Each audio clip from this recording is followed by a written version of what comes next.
My daughter said her stepfather was the dad she deserved. Then this happened.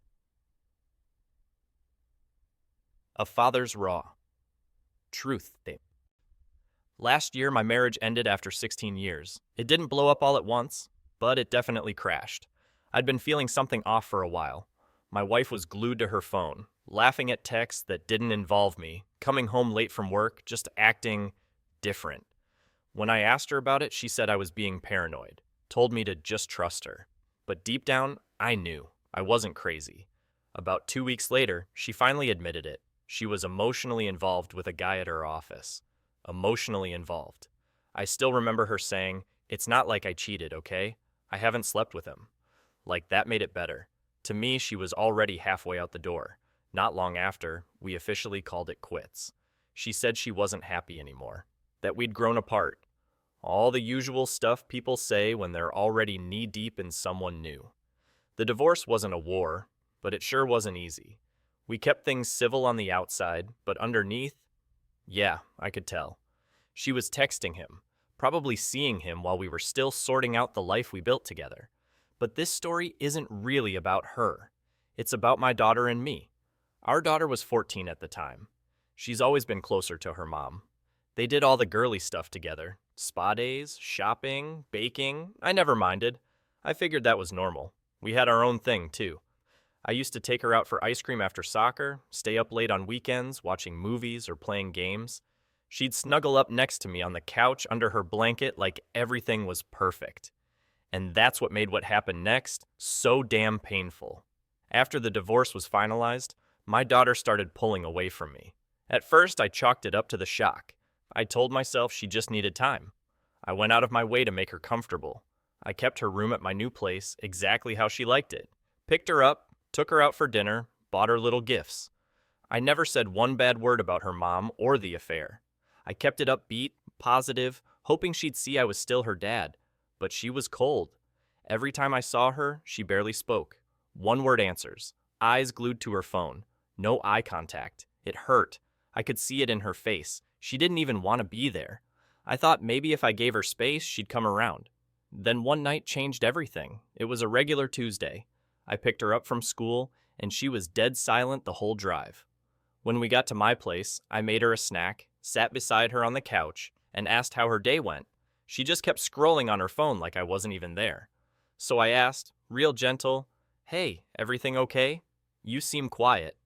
She sighed, put her phone down, looked me straight in the eye and said, "Why do you even try so hard, Dad?" I blinked. "What do you mean?" She rolled her eyes. "I mean Mom's happy now. She deserves to be. Her new husband is a much better man for her. Honestly, he's the kind of father I deserve too." It felt like someone took a bat to my chest. I couldn't even breathe. "What?" I asked, barely able to get the word out. She shrugged. "I'm just saying he's better for Mom, and he's better for me too. He actually cares." I didn't yell, didn't argue. I just sat there, stunned, looking at the little girl who used to hold my hand and call me her hero. All I could manage was, "That's not fair." She shrugged again. "It's true, though." I got up and went to the kitchen. I didn't want her to see me fall apart. My hands were shaking. I leaned against the counter, trying to hold it together. I don't know if she noticed or if she did and just didn't care, but she shattered me. That night, after I dropped her off at her mom's place, I went home and cried. I don't even remember how long I sat on the bedroom floor, repeating what she said over and over again. He's the kind of father I deserve. My own daughter didn't think I was good enough to be her dad. The next day, I couldn't even get out of bed. I called in sick to work. I felt like a failure, as a husband, sure, but worse, as a father. I kept asking myself, what did I do wrong? Was I too strict? Was I not there enough? Did I deserve this? The only person I told was my sister. She was furious. "You gave that girl everything," she said. "You've always been a good dad." She reminded me of all the times I'd gone out of my way for my daughter, the sacrifices, the love, the years. But it didn't seem to matter anymore. After that night, after hearing those words, something in me just shut down. I didn't make this decision overnight, but it became real clear. I couldn't keep chasing after someone who didn't want me. I was banging my head against a wall. No matter how hard I tried, I wasn't enough for her anymore, and it broke me. Over the next few days, I tried to avoid the memories, but they were everywhere.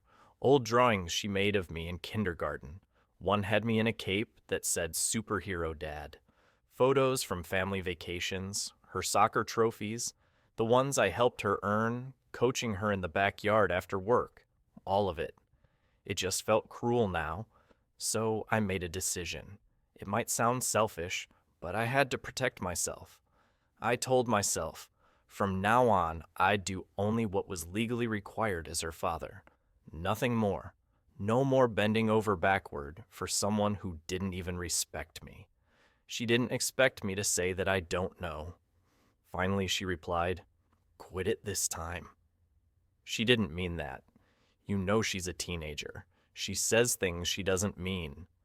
I let out a bitter laugh. Funny how everyone always wants to excuse what she says and does. But I'm the bad guy when I decide to protect myself. Look, I'm not arguing with you about this.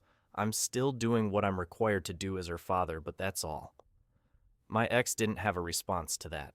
She just hung up, leaving me staring at my phone, feeling like I'd just been hit by a truck. For the next week, things were tense. My daughter didn't text me, didn't call, and when I picked her up for my visitation time, she didn't even look at me. She sat in the car, headphones on, staring out the window like I wasn't even there. At my house, she stayed in her room the entire time. She didn't eat dinner with me, didn't talk to me, nothing. I'd knock on her door to let her know food was ready, and I'd get a muffled, "I'm not hungry." I didn't push. What was the point? The silence between us was unbearable. It was like living with a stranger. And as much as I tried to convince myself that I was doing the right thing, it didn't stop the guilt from creeping in. I'd sit on the couch at night, staring at the empty seat where she used to curl up beside me, and I'd wonder, was I doing the right thing? Was I making everything worse? I told my sister about all of it. She's the only one who understands where I'm coming from. She's been through similar pain, even though she doesn't have kids. "You're not a monster," she told me. "You're just human. You can't keep giving and giving when it's tearing you apart. You have every right to step back." Her words helped, but they didn't erase the ache I felt. About 2 weeks later, I got another confrontation, this time from my daughter herself. She was at my house for the weekend again, still giving me the silent treatment. I was sitting at the kitchen table, paying some bills when she came out of her room and dropped a stack of papers in front of me. It was the college fund statement. I didn't even know she'd found it. "What is this?" she demanded, her voice shaking. I looked up at her. "It's the college fund." "Yeah, the college fund you're taking money out of," she snapped. "Why are you doing this? This is my future, Dad." I sighed. "Sit down," I said, gesturing to the chair across from me. She hesitated, but finally sat. "I need you to listen to me, okay?" I said. "That money, I saved it because I wanted to give you the best. I worked overtime, skipped vacations, did everything I could to build that for you. But then you told me I wasn't the father you deserved. Do you know how much that hurt?" Her face turned red. "I didn't mean it like that." "But you said it," I replied gently, "and you've spent months treating me like I don't matter. I can't keep giving everything I have to someone who doesn't want me in their life. I needed to take care of myself, too." She didn't say anything. She just stared at me, her expression a mix of anger, hurt, and maybe something else. Regret? I don't know. Finally, she stood up and walked back to her room without another word. And just like that, I felt like the worst person in the world. After that last confrontation, the silence in my house became heavier than ever. My daughter stopped talking to me completely, not just during visits, but in every way. No texts, no calls, nothing. She came over when she was legally supposed to, but it was like having a ghost in the house. She'd walk in, go straight to her room, and shut the door. If I knocked to let her know dinner was ready, I'd get a short, "okay," or sometimes no response at all. It wasn't anger anymore. It was like we had both given up. At first, I tried not to let it get to me. I'd sit on the couch and read a book or watch a show, pretending the house wasn't dead quiet except for the occasional creak of the floor when she moved around. I told myself this was what I wanted: distance, less hurt. But I was lying to myself. The silence was suffocating. I'll admit something here I haven't told anyone else. Sometimes when she was in her room, I'd stand in the hallway and listen for any sign of her. I'd hear faint sounds of music playing on her phone or her pacing the floor, and I'd feel this overwhelming wave of sadness. I wanted to knock, to ask her how her day was, to just hear her voice say something that wasn't cold or resentful. But I couldn't bring myself to do it. This silent war went on for weeks. One day, while my daughter was at my place, my sister came over. She brought some groceries and a couple of gifts from her recent trip for work. She's always been the kind of person who loves giving gifts, no matter how small. We were sitting in the kitchen, chatting about random things when my sister glanced toward the hallway.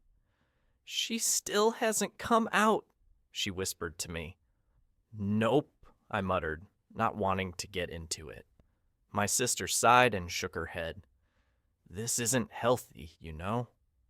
"What am I supposed to do?" I replied quietly.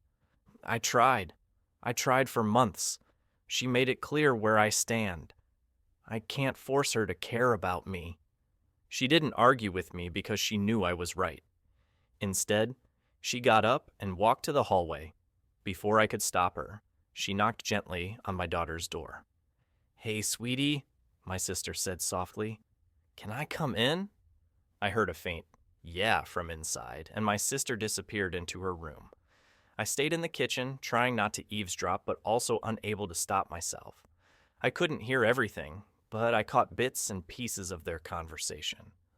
"She's just really mad," my sister said later, after she came back to the kitchen. I looked at her, stunned. "Punishing her how?" "She sees the money stuff as a punishment," my sister replied. "Like you're taking everything away from her because she hurt you. She doesn't get that you're trying to protect yourself." I sighed, rubbing my temples. How do I make her see that I'm not trying to ruin her life? I'm just done being a doormat. I can't keep letting her treat me like I don't matter. "I don't know," my sister admitted, "but this silence isn't helping either of you." She was right. I knew she was right. That night, I decided to try talking to my daughter. I didn't know what I was going to say, but I figured anything was better than the Cold War we'd been living in. I knocked on her door, and for once she didn't ignore me. "Come in," she said, though her voice was flat. I opened the door and found her sitting on the bed, knees pulled up to her chest, staring at her phone. I sat down on the edge of the bed, leaving space between us. For a long moment, neither of us said anything. Finally, I spoke. "Can we talk?" She shrugged. "About what?" "About everything," I said. "About how we got here." She didn't look at me. "You don't want to talk to me. You've made that clear." "That's not true," I said quietly. "I do want to talk to you, but every time I tried, you shut me out. You treated me like I was nothing. Do you know how much that hurt?"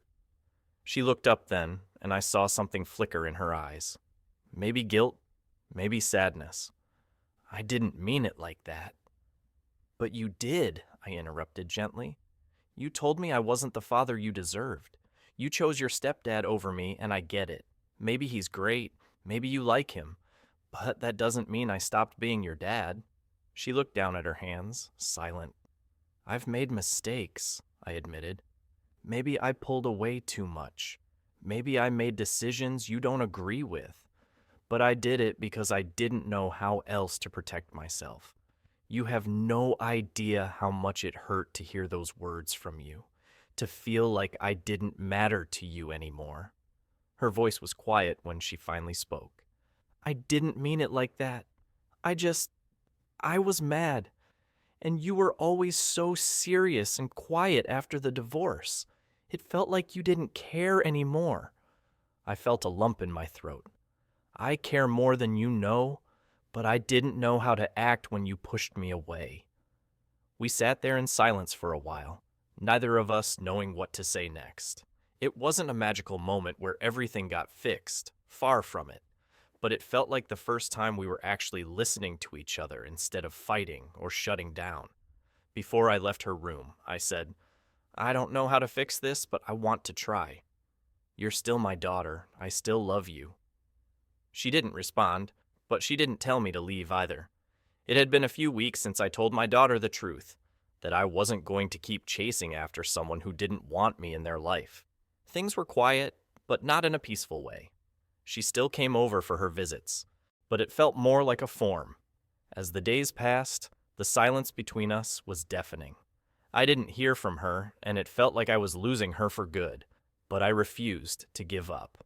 I kept sending her messages, sometimes about the small things, sometimes just letting her know that I was thinking about her. Eventually, after what felt like an eternity, she finally responded.